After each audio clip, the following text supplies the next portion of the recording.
So let's make the crawfish as you say. We have the seasonings of Louisiana. We have the onions, the celery, the bell peppers, the garlic, bay leaves.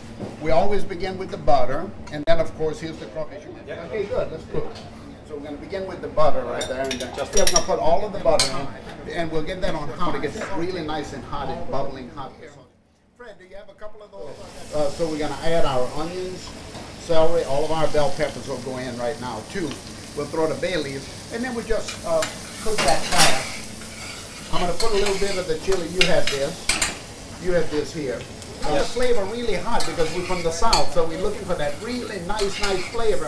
Now to this, once that saute is nice, I'm going to add about half of the crawfish now. And now the roux here, once all of that saute is together, you look at it, you know it's good already. You know, I mean, all the flavor. I can eat it already. Yeah. now the roux here, the roux is going to be just enough to pick up the butter. We want just enough of a thickening to make it a velvety, almost like a velouté almost. And then this is a Creole dish of New Orleans, and the Creoles were famous for their tomato. Now, not like the Italians. The Italians made the sauces with heavy tomato, like the spaghetti sauce. Yeah, cook it. Cook it for a long time. But in Creole cooking, we use just enough whole tomatoes and just enough puree of tomato to color the dish. We don't want to taste the tomato, we just want to see the tomato. Okay.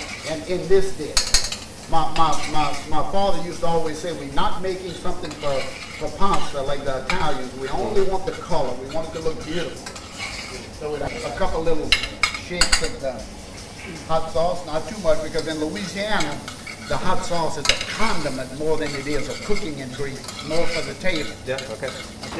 And now we're going to just enough of the stock. Now this, I want you to look at this, because this is a typical Louisiana stock. Look at the shrimp, look at the size of the shrimp in this, absolutely. And just enough flavor to pick up the shellfish, you know, just enough. So put this in,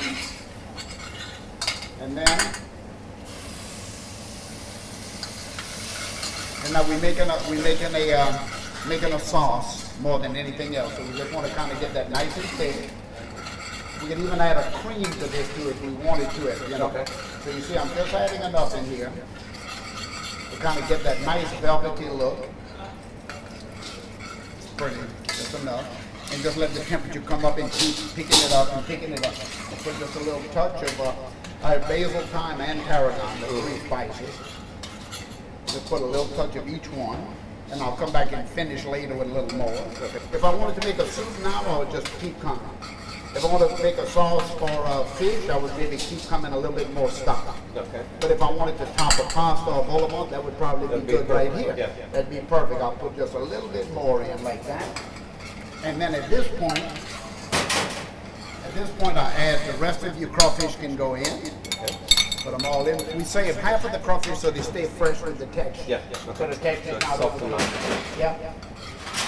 And then we can taste it again for a little salt. I think that's bad, huh? Pretty good, huh? It's good to me. Yeah. Okay, now so to finish it, we go in with the green onions, and we always leave those nice and green. We come back with a little touch of fresh parsley. Again, we want it to look very fresh, you know, very fresh flavor. Then I'll finish it with the rest of my and just enough tarragon to give it that nice anise flavor, you know, not too much. And now all we have to do now is take it and do just this.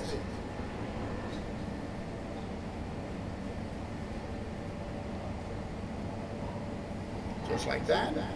And just a little touch of fresh parsley in it like that around the plate.